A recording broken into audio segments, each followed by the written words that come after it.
Hi, I'm Hsing-ay Hsu, and this is Susan Olenwine, and I'm at Susan's beautiful house with her gorgeous romance, one-of-a-kind Steinway piano here outside. Actually, it's in Boulder. We are in Boulder. We are in Boulder. Just on the edge of Boulder. How did you find the romance? This was an accident. I was looking for a second piano. Classic Piano in Denver was going to be getting in an Art Case piano, which it did about 6 months ago, and at that time I just wasn't ready for a piano of this stature. And I continued to look and look and look, and finally Classic had a different piano, and I went to try it out, and this was right there in front of everything, and my husband, who is a very romantic Italian, saw this and said, "Why not?" And I wasn't ready for an instrument like this, so I sat for 20 minutes and went back and forth between this piano and the other one, and it became absolutely crystal clear that I would be an idiot to walk away from an opportunity to own a 7-foot Steinway. So we made the deal, and a few days later it arrived, and here it is. That's awesome.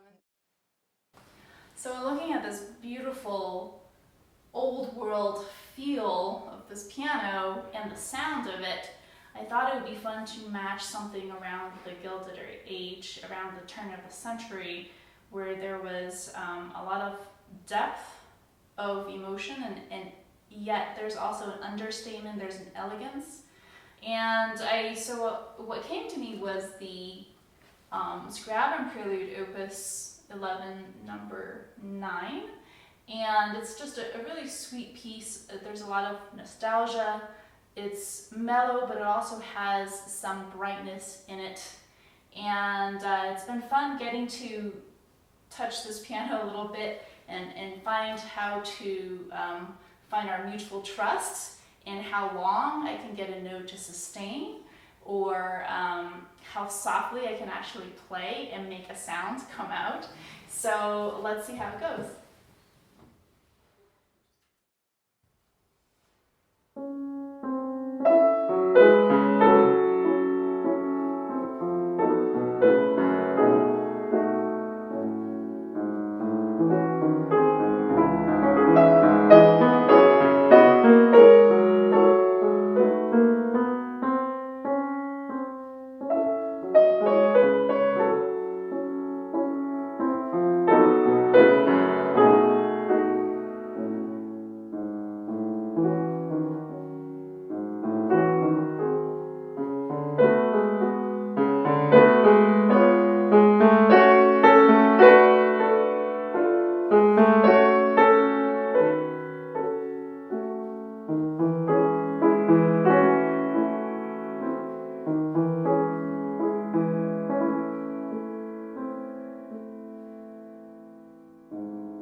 Susan has been a star in my Pendulum New Music series at the University of Colorado here many times, and you're just a fabulous musician. Oh, thanks.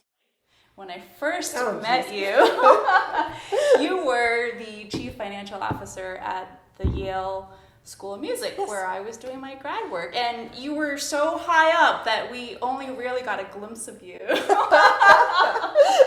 And so it wasn't later until we were at CU that I got to talk with you and converse with you. And that's really funny because I also played in several of the New Music New Haven programs for some of the composition students, which is the parallel of Pendulum, yeah, here at CU, where we were premiering the works of the young composers. So I actually played in a few of those. That was also my secret. People did not know I was a pianist. A double life. Double life. Now you have a triple life because now you're an art case piano collector.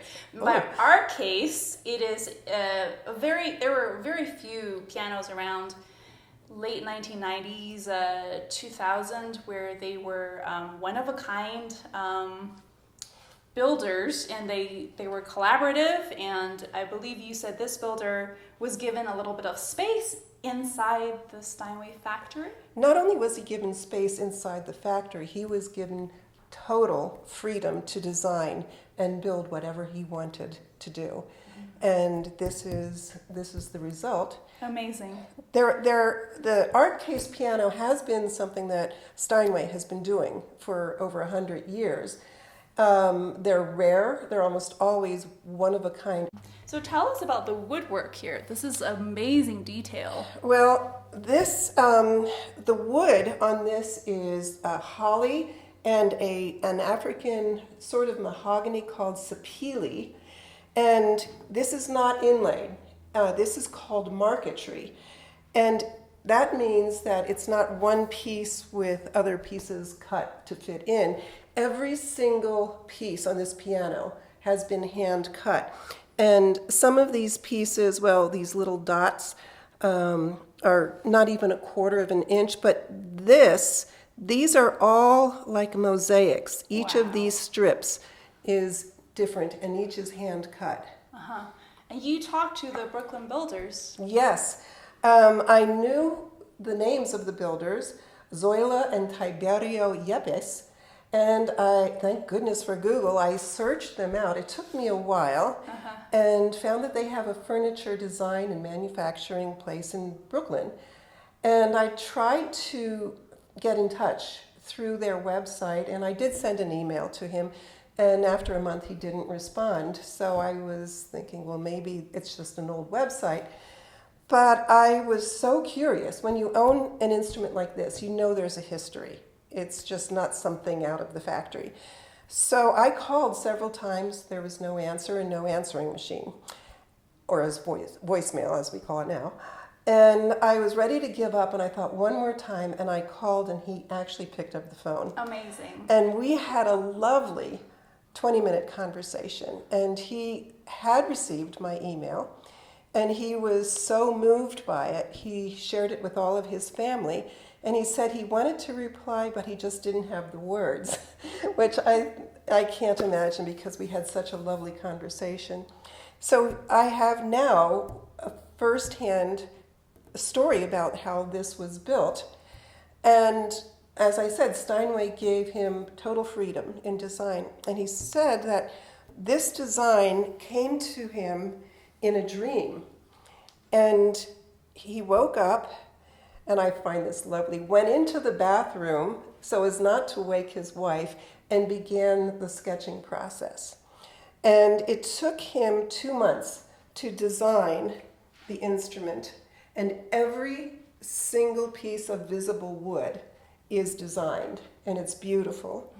And then they went into the Steinway factory to do the cutting, and I immediately thought, well, this was all done with a laser because it's so precise. And he said, no, it was all done with an X-Acto blade.